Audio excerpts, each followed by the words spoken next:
आज का रात्रि क्लास है 25 अक्टूबर तक। आसन करना है, आसन करेंगे तो प्रैक्टिस होगी और कुछ सीखेंगे भी, खुशी होगी। स्टूडेंट पढ़ते पढ़ते टीचर बन जाए तो खुशी की बात है ना। और आगे पीछे टीचर तो सभी को बनना है। जो भी कुछ नहीं बोल पाते हैं वो भी आगे चल करके बोलने लग पड़ेंगे। आत्माओं का गाइड बनना है, परंतु कोई भी बाप नहीं बन सकते। क्या नंबरवार टीचर तो बन सकते हैं, लेकिन कोई भी बाप, सुप्रीम बाप नहीं बन सकते। तुम ब्राह्मण सब गाइड हो, रास्ता बताने वाले पंडे हो। पंडे होते हैं यात्रा पर ले जाते हैं, तो तुम भी पंडे के बच्चे पांडव हो। ये पांडव सेना है और पांडव सेना को संपूर्ण पवित्र बनना है। निश्चय है कि पवित्र बन करके हमको वापस जरूर जाना है। कहाँ वापस जाना है? शांति धाम में वापस जाना है। फिर आना है कहाँ? नई दुनिया में, सुखधाम में। वापस जाने के लिए ही बाप समझाते हैं, मन मना भव। वापस जाने के लिए मन मना भव क्यों?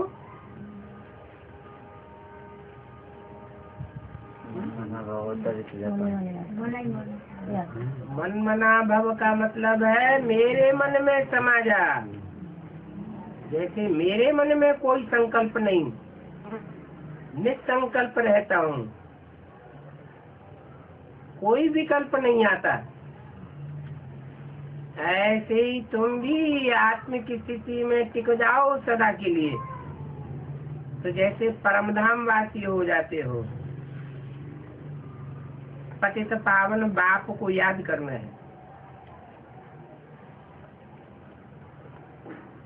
याद के लिए ही बाप ज्ञान देते हैं।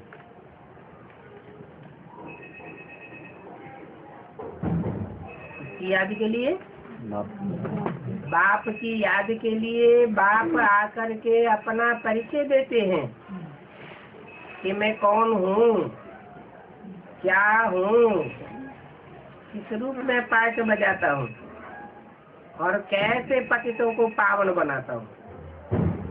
मैं एवर प्योर हूँ ना, तो मेरे को याद करने से क्या बनेंगे? पवित्र बनेंगे।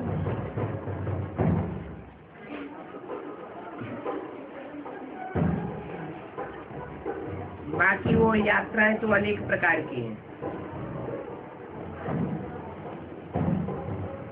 बच्चे तो बहुत सर्विस करते रहते हैं,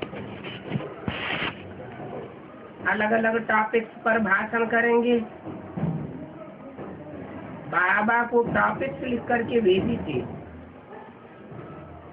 बाबा ने लिखा था पहले विचार सागर मंथन करके लिखना है। शुरू में कराची में रात को 2 बजे हम वाणी लिखते थे।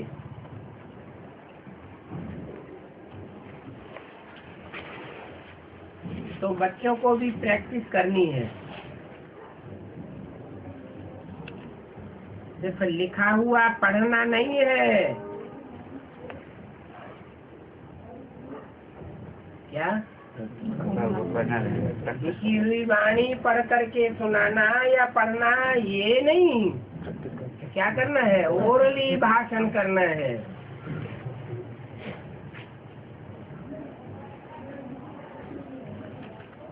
ओरली भाषण करना अच्छा है, और समझाना है तो बहुत है। समझानी भी पहले पहले किस बात की देनी है?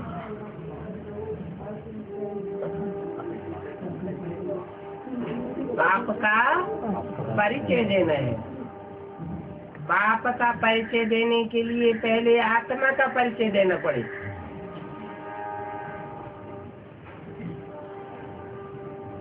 बिंदु बिंदु आत्माएं हैं, परंतु सब आत्मा एक जैसा पाठ तो नहीं बजाती। 500-700 करोड़ बच्चे हैं मनुष्य से चिरूटी झाड़ के,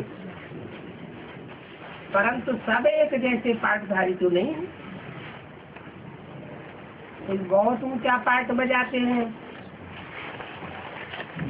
तो जो भी पाठधारी है उन पाठधारियों में ऊंचे से ऊंचे पाठधारी कौन है, आखिरी में उसका परिचय देना पड़ता है। ऊंचे से ऊंचे पाठधारी को याद करेंगे तो ऊंचे से ऊंचे बनेंगे। वो हमारा बाप है, उसको ऊंचे से ऊंचे भगवान कहते हैं। भगवान क्यों कहते हैं? उसको इंसान क्यों नहीं कहते? क्योंकि उसको आत्म की स्थिति की शान में रहने के लिए पुरुषार्थ नहीं करना होता है। वो तो सदैव ही आत्म की स्थिति वाला है, सदा शिव है, इसीलिए उसको भगवान कहते हैं। ये बाबा ने कहा था, लिखो, हम परमपिता परमात्मा की बायोग्राफी सुना देंगे।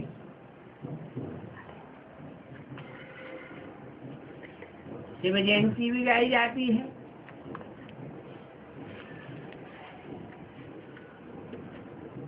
तो उस शिव ने आकर के क्या किया?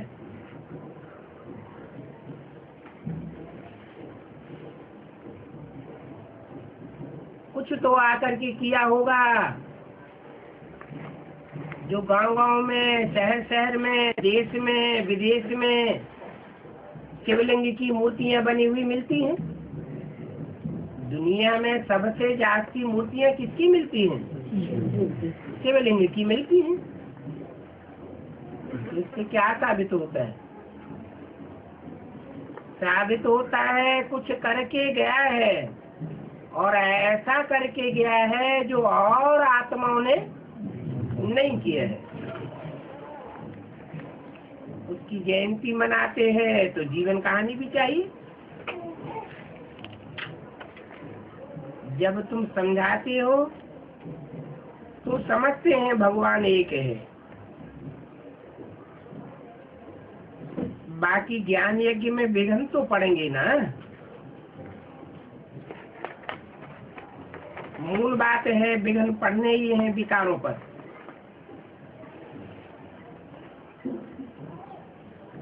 और विघ्न डालने वाले कौन होते हैं?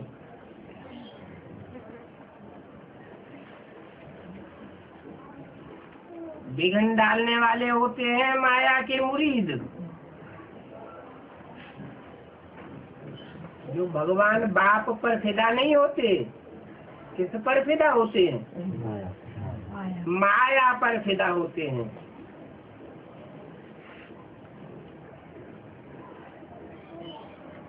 माया के पीछे पीछे जानमारी करते हैं। फिर भी वो जावेंगे कहाँ? यहाँ ही आवेंगे। क्या? यहाँ ही आवेंगे। कहाँ जावेंगे? शक्ति तो एक ही है। बच्चों को पता है विघ्न पड़ेंगे जरूर, के लिए क्या करें? विघ्न पड़ेंगे, इसके लिए क्या करें? बाप कहते हैं याद की यात्रा में रहो।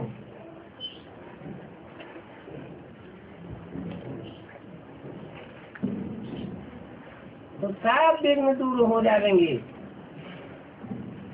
लिखते हैं बाबा हम परवश हो जाते हैं, वशीभूत हो जाते हैं। हम अपनी बुद्धि को बहुत कंट्रोल करने की कोशिश करते हैं, इंद्रियों को कंट्रोल करने की कोशिश करते, आँखों को कंट्रोल करने की कोशिश करते, फिर भी माया के परवश हो जाते हैं। बाप कहते हैं इस हालत में पाप नहीं होता है। इस हालत में जब तुम पुरुषार्थ करते हो, कोशिश करते हो, माया से लड़ाई लड़ते हो और लड़ते लड़ते परवश हो जाते हो और तुरंत सुधर जाते हो, समझ जाते हो।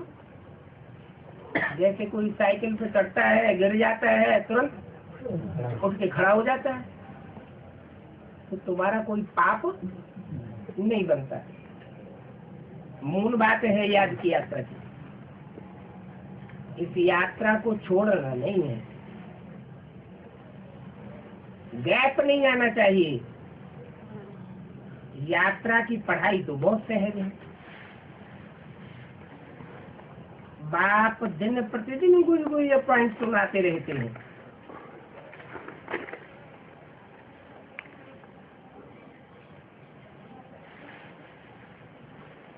ये है तुम्हारी सब्जेक्ट मुख्य। कौन सी? याद की यात्रा। और भी सब्जेक्ट हैं, लेकिन मुख्य सब्जेक्ट है याद की यात्रा।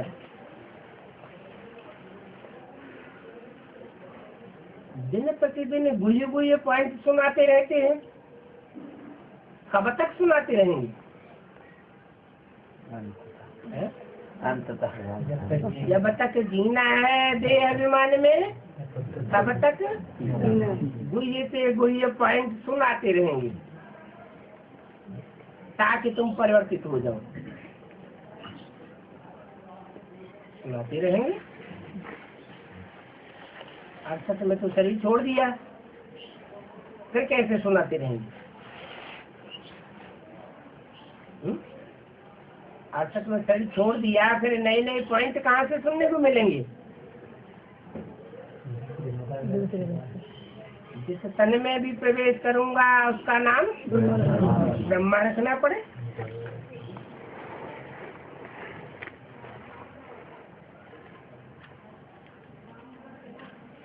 ये भी साक्षात्कार किया है कि पुरानी दुनिया का विनाश और नई दुनिया की स्थापना।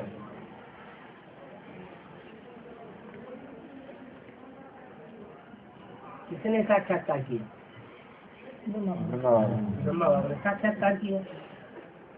उन्होंने जो साक्षात्कार किया तो उनकी समझ में आया कि सन 76 में कौन सी दुनिया का विनाश और कौन सी नई दुनिया की स्थापना होगी। साक्षात्कार तो किया,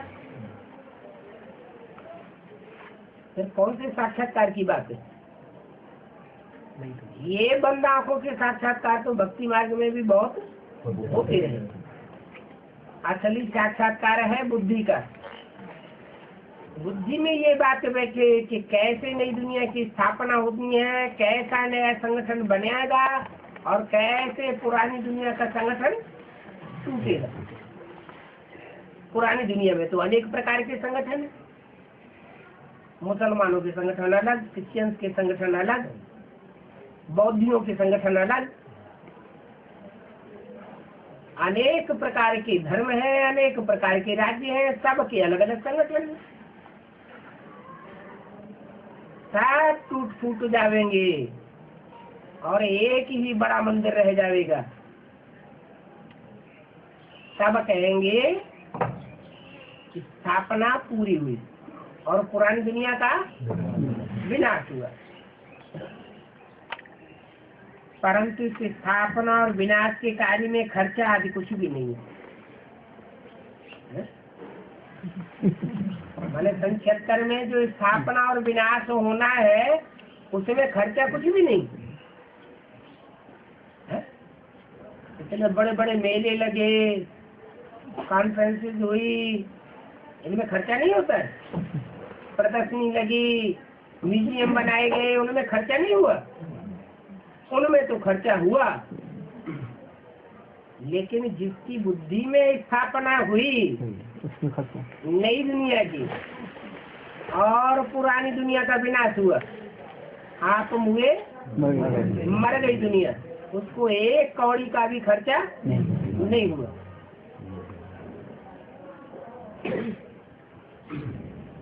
खर्चा कुछ भी नहीं होता है, शांति स्थापन हो जाती है।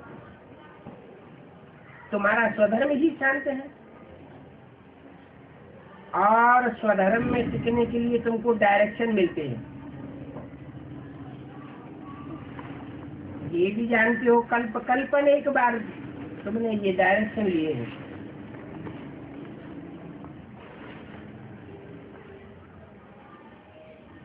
भूत संप्रदाय कहो व आसुरी संप्रदाय कहो, बात एक ही है।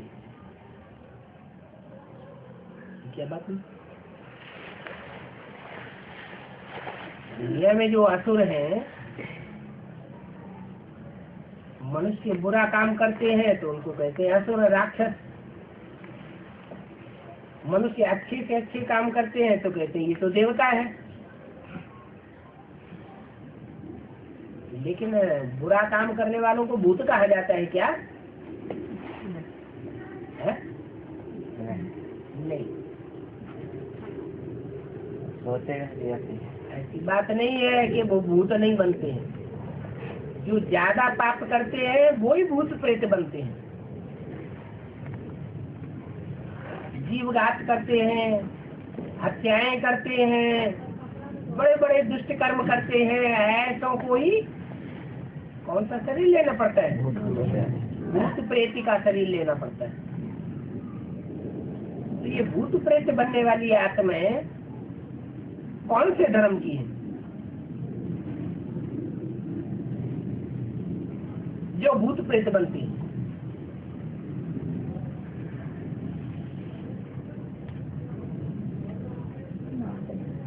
जरूर दूसरे दूसरे धर्मों की आत्माएं हैं या उनसे प्रभावित होने वाली आत्माएं।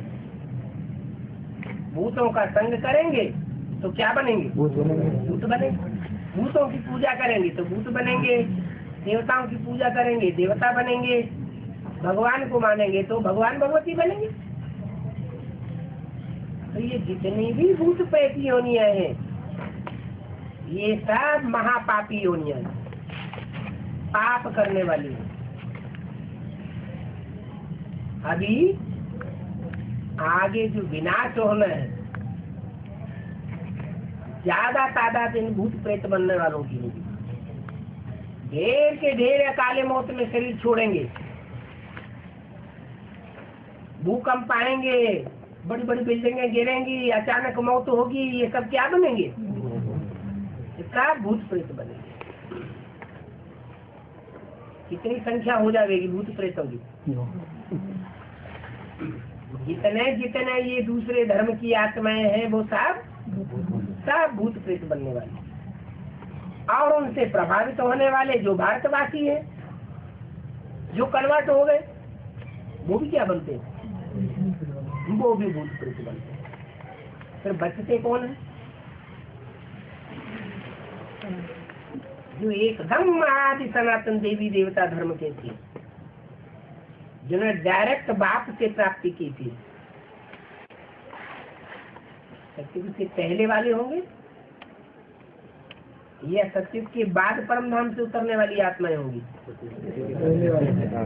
सत्युग से भी पहले जिन्होंने डायरेक्ट परम पिता परमात्मा से प्राप्ति की, वो कभी भी अपने धर्म को छोड़कर और धर्म में जाते नहीं है। असल सूर्यवंशी है वो भूत प्रेत नहीं बनते। बाकी जो भी आत्मा है सब भूत प्रेत बनती है। इनको आसुरी संप्रदाय कहा जाता है। क्यों कहा जाता है?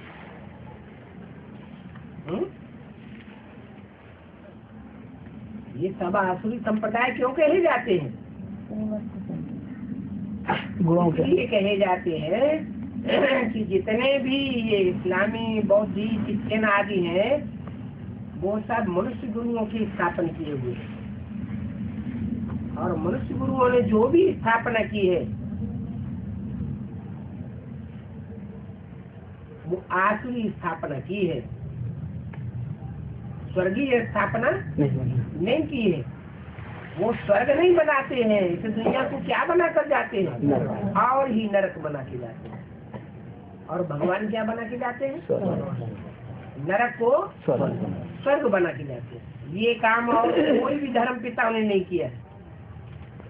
जो सदैव स्वर्ग स्थिति में टिकने वाला है, सदा शिव है, वो ही आकर के स्वर्ग की स्थापना करते हैं।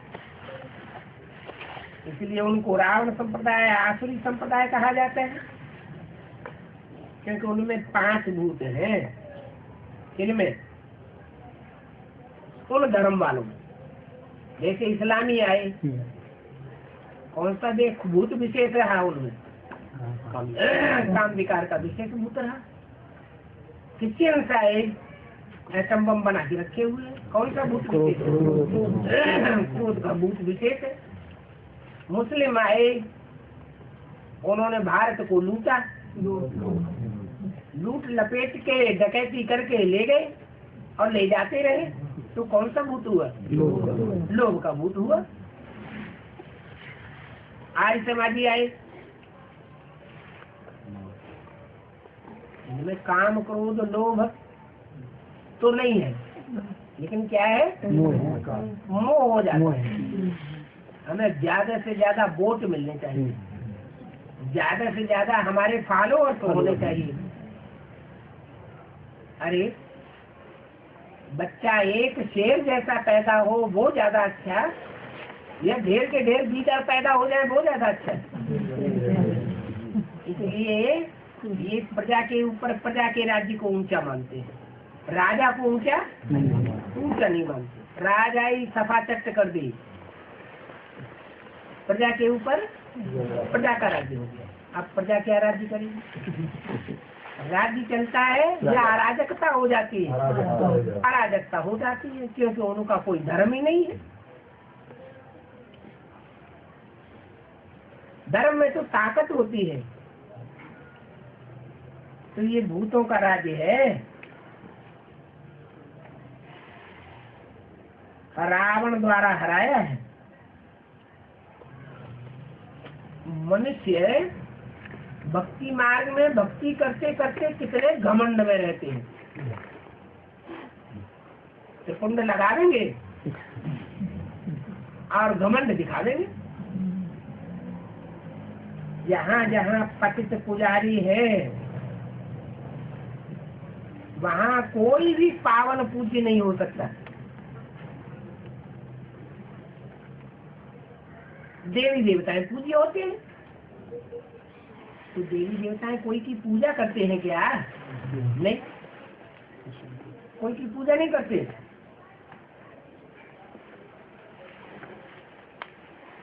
तुम्हें नारायण का राज्य होगा,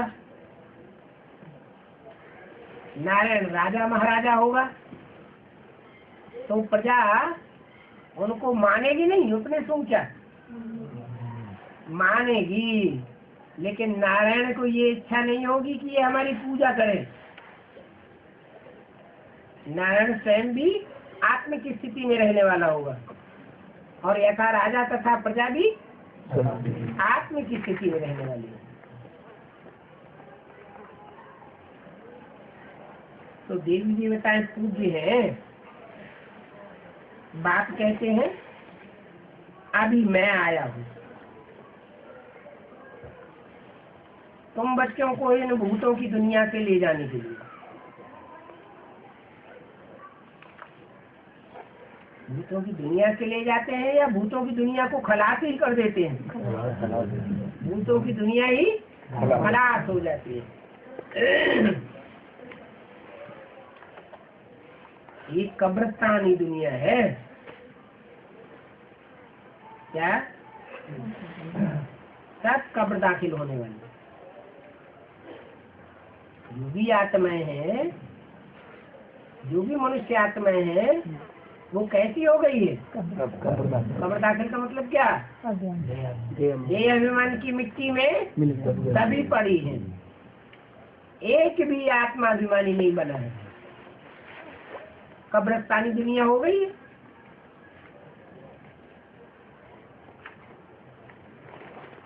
मुसलमान और क्रिश्चियन कब्रिस्तान बनाते हैं, बात की यादगार, और हिंदुओं में जलाते हैं, कब्रिस्तान नहीं बनाते। किस बात की यादगार? देहमान को राख कर देते हैं। हाँ, जो असल सूर्यवंशी देवताएं हैं वो देह अभिमान का नाम निशान खलास कर देते हैं। ये अभिमान संगम युग में रहेगा ही नहीं। जिनमें देहभान नष्ट हो जाएगा पूरा पूरा, वो ही नई दुनिया का फाउंडेशन डालेंगे। नई दुनिया में राधा कृष्ण जैसे बच्चों को जन्म देने के निमित्त बनेंगे। इसलिए हिंदुओं में क्या करते हैं? जला के राख कर देते हैं। क्या जलाते हैं? देह को जलाते हैं। वो देह को जलाते हैं और तुम देह अभिमान को जलाते हो। वो देह को मिट्टी में गाड़ते हैं। कौन? मुसलमान और क्रिश्चियन। और तुम क्या करते हो? जलाते हो और वो मिट्टी में गाड़ते हैं। क्यों?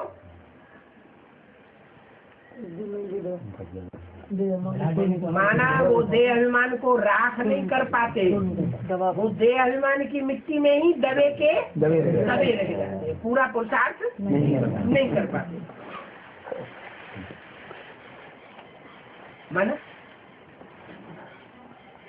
तुम अंत तक पीते हो, जब तक देह अभिमान में जीते हो तब तक पीते रहते हो एक बाप से।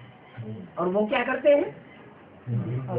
वो एक बाप से न पीकर दूसरे बाप बनाते हैं, उनकी बातों में कन्वर्ट हो जाते हैं, और उसका अंजाम ये होता है देहभान का देहभान ज्यों का त्यों बरकरार रह जाता है।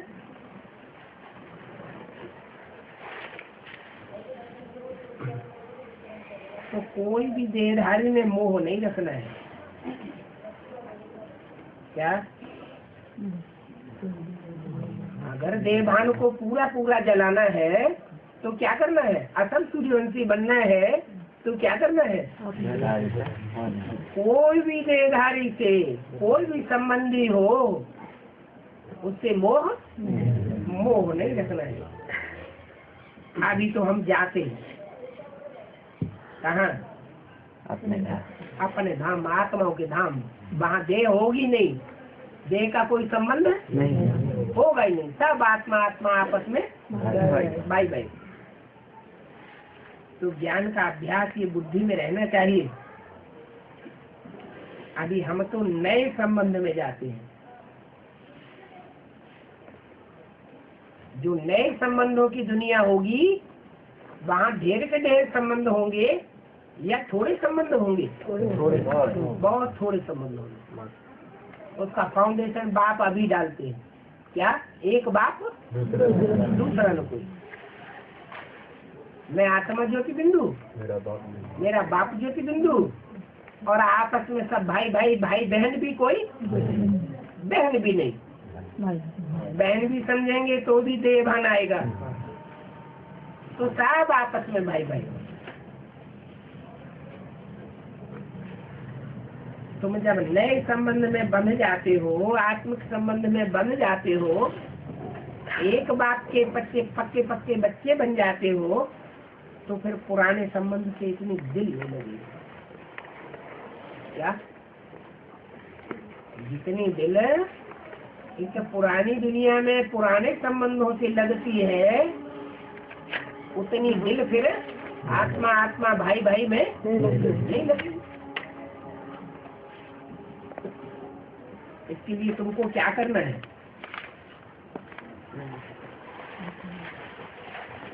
देह के संबंधियों को छोड़ के भाग जाना है क्या? भाग नहीं जाना है। कम कारडे दिल यारडे।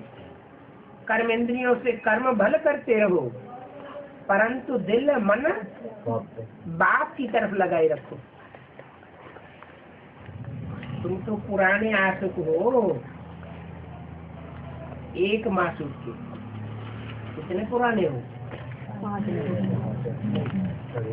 5000 वर्ष पहले, 2500 वर्ष हम किसी एक की थोड़े याद करते थे। भगवान को याद करते थे, वहाँ नहीं जाता नहीं। कितने पुराने हो?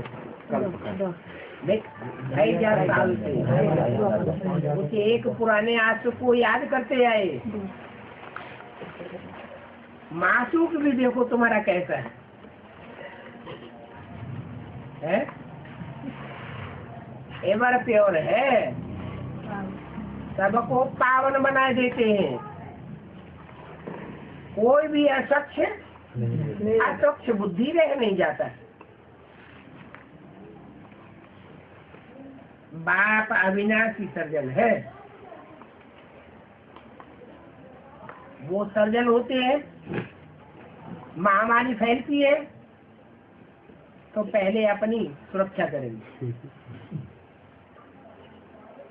करते हैं कि नहीं? पहले।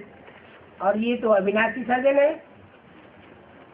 ये बीमारों के बीच में घुस जाता है और इसको कुछ भी बीमारी का असर नहीं होता है, इसका विनाश नहीं होता है। वो सर्जन तो बीमारी की चपेट में आ जाती है, उनका विनाश भी हो जाता है। तो देखो, ज्ञान अंजन बाप द्वारा ही मिलता है। क्या? और कोई मनुष्य मात्र से ज्ञान अर्थात जानकारी, असली जानकारी सत्य की नहीं मिल सकती। सत्य की जानकारी किससे मिलेगी? तो एक सत्य बाप, जिसे कहते हैं सत्य गुरु। गुरु तो अनेक है, लेकिन सत्य गुरु सदगुरु एक ही है। एक सदगुरु निराकार अकाल मूर्त सिख लोग कहते हैं ना, परंतु वो भी जानते नहीं। तो गुरु नानक को सदगुरु समझ लेते हैं। कहते हैं गुरु नानक के लिए मूत पलीती कपड़ धोती। तो गुरु नानक ने कोई थोड़े ही मूत पलीती कपड़ धोए। दुनिया में शरीर है, तामसी बनते जा रहे हैं या सात्विक बने? तामसी बनते जा रहे हैं।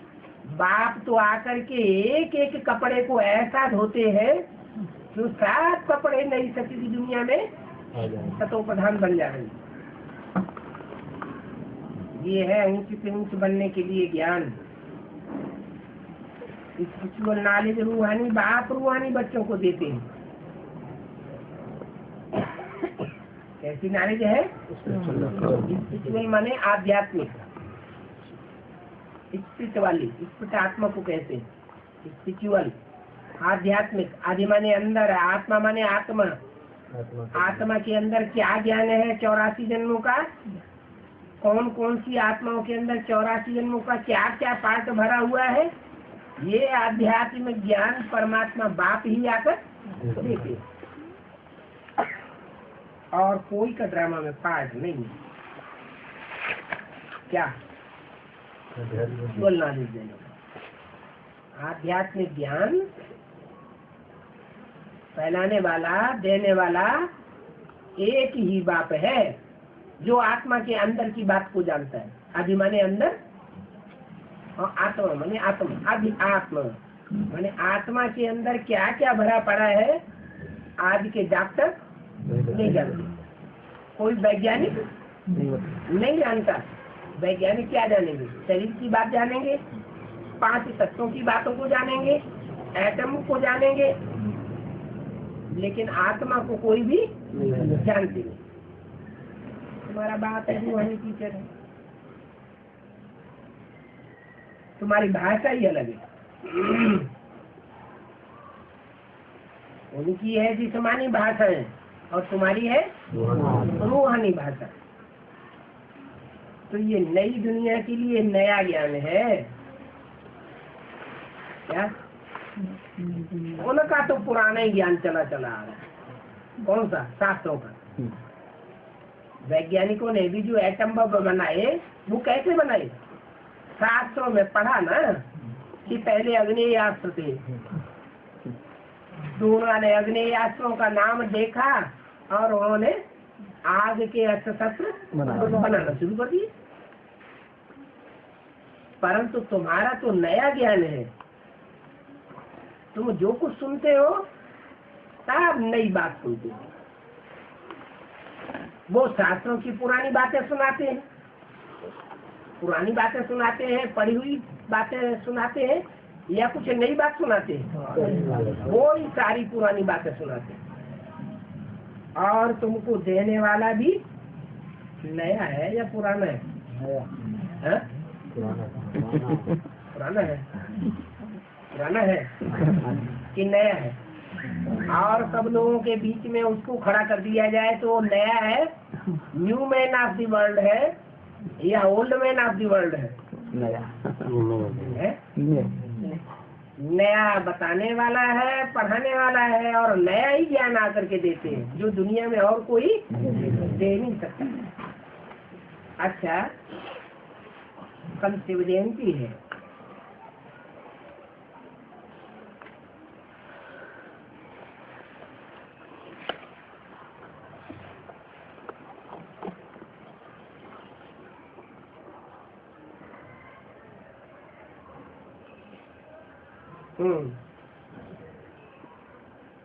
बाबा को निमंत्रण भेज देंगे, देखें बाबा आते हैं कि नहीं।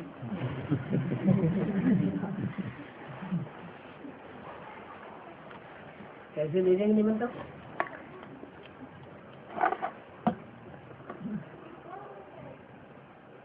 आते हैं कि नहीं और कुछ आकर बोलते हैं या नहीं? तो देखो, ये आत्मा को भी बुलाने की रस्म रिवाज है। पहले श्राद्ध खिलाते थे तो ब्राह्मणों में आत्मा को बुलाते थे, पितरों की आत्मा को आवाहन करते थे, आत्मा आती थी। तो ये रस्म रिवाज आत्माओं को बुलाने की, ये भक्ति मार्ग की रस्म रिवाज है या ज्ञान मार्ग की रस्म रिवाज? भक्ति मार्ग की रस्म रिवाज। अब गुलजार दादी में जो आत्मा बुलाई जाती है, ये भक्ति मार्ग की रस्म रिवाज है या ज्ञान मार्ग की रस्म रिवाज? भक्ति मार्ग की रस्म रिवाज। भगवान बाप तो बुलाने से आते ही, 63 जन्म बुलाते आए, आया क्या? नहीं आया। उसे जब आना होता है तो अपने आप आते हैं, जब अपने आप आते हैं और अपने आप चले जाते। कोई रोकना चाहे तो रुकते हैं क्या? कभी भी नहीं, कभी भी नहीं, पहले भी नहीं, तक भी नहीं रुकते थे और अभी भी नहीं रुकते। तो ये देखो, ये भक्ति मार्ग की रस्म रिवाज कैसी है? ये भक्ति मार्ग की रस्म रिवाज डालने वाले कौन है? ये रस्म रिवाज, जो भक्ति मार्ग की रस्म रिवाज है, जिस भक्ति मार्ग में जाने से दुर्गति होती है, उस दुर्गति मार्ग की रस्म रिवाज डालने वाले कौन? मनुष्य गुरु। मनुष्य गुरु। कौन से मनुष्य गुरु? बाहर की दुनिया के, अंदर की दुनिया के? अंदर की दुनिया के ही गुरु लोग हैं जो दूसरे धर्मों में कन्वर्ट होने वाले हैं। ये भूत प्रेतों को मानने वाले हैं, ये भगवान को भूल जाते हैं, भगवान की वाणी को भूल जाते हैं। बाबा को ड्रामा अनुसार भी खुद निमंत्रण दे बुलाते हैं। कुछ पूछना होता है तो बाबा को बुलाने का भी ड्रामा में पार्ट है।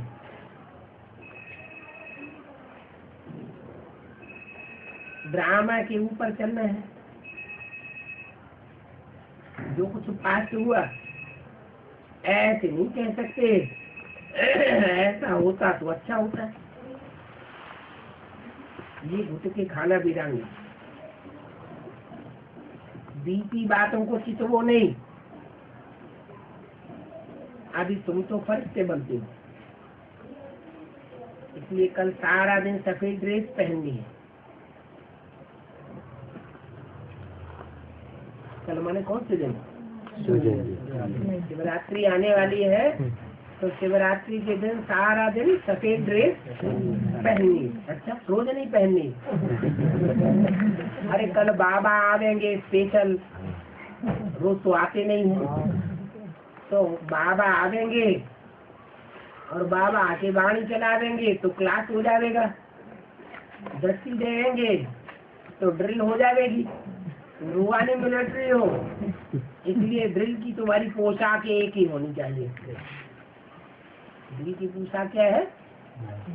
सफेद कपड़े।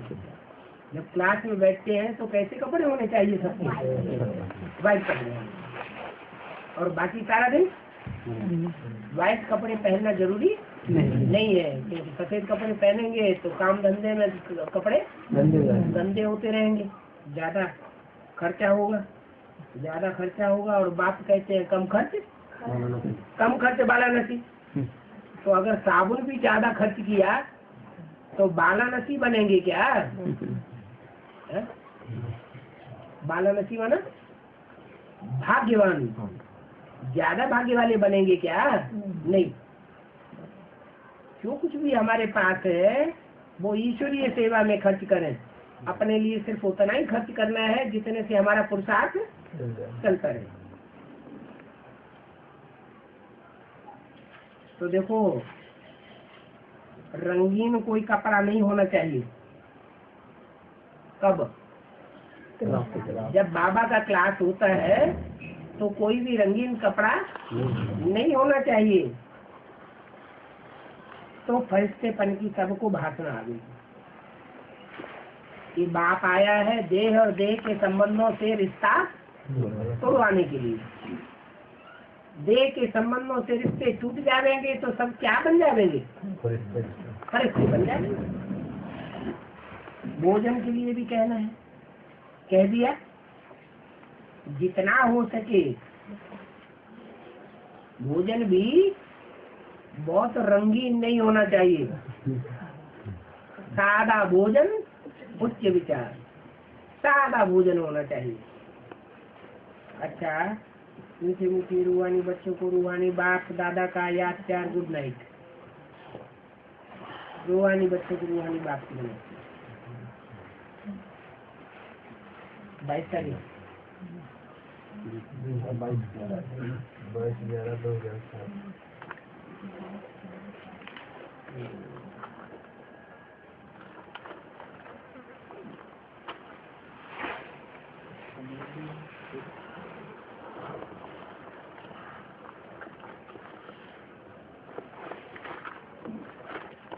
तीन गीता पाठ है। जल्दी खुल गई। इसका क्या नाम है? इसका भी गई। सभी गीता पाठ में 5-7 लोग आ रहे हैं। अभी गीता पाठ वाला नहीं, उधर 5 जन है। ये माता जी है, सब लाए अरे बाबा देख लेंगे। 5 पांडव तो आते ही नहीं गीता पाठ है नहीं संडे के दिन आ जाते हैं तो अपने घर पे सभी कहते हैं मुसलमान बने, क्रिश्चियन बने। मुसलमान क्रिश्चियन गुरुवार वो शुक्रवार को संडे को जाते हैं ना। हाँ, हिंदू होना बाकी है। बाबा ने आजाद कर दो ना तो अपने कहते हैं और टीवी में देख लिया सवे तो नहीं कर दिया। भक्ति मार्ग में भी कहते हैं संगहु शक्ति कलौ युगी। कलयुग में संगठन की शक्ति ज्यादा काम करती है। पहले बैठक में डर था, दौड़ते चले जाते थे साहब। अकेले पुरुषार्थ करेंगे तो एक डोरी का कनेक्शन होगा, और इकट्ठे होकर के पुरुषार्थ करेंगे तो स्मृति रूपी अनेक डोरी मिलकर के बाप से जुटेंगी। एक धागा, एक दो धागा हो और 10-15 धागा इकट्ठे कर दिए जाते हैं तो रास्ता बन जाता है। ज्यादा ताकत किसमें होती है? संगठित में ज्यादा ताकत होती है। तो संगठित पुरुषार्थ करना, उसमें प्राप्ति ज्यादा होगी। इसी मुसलमान लोगों ने एक कहावत बनाई है, कहावत नहीं, वो पक्के हैं। उनका कहना है कि अगर घर में बैठकर की नमाज पढ़ेंगे तो 1 गुना फायदा, मस्जिद में जाके नमाज पढ़ेंगे तो 10 गुना फायदा, और जामा मस्जिद में जाकर के नमाज पढ़ेंगे तो 100 गुना फायदा, अजमेर शरीफ में जाकर के पढ़ेंगे तो 1000 गुना फायदा, और काबा में जाकर के नमाज पढ़ेंगे तो 1,00,000 गुना फायदा। है तो उनकी पढ़ाई, सच्चाई तो वास्तव में है नहीं ना। वहाँ काबा में कोई खुदा बैठा हुआ है, लेकिन है बात कहाँ की? यहाँ की बात है।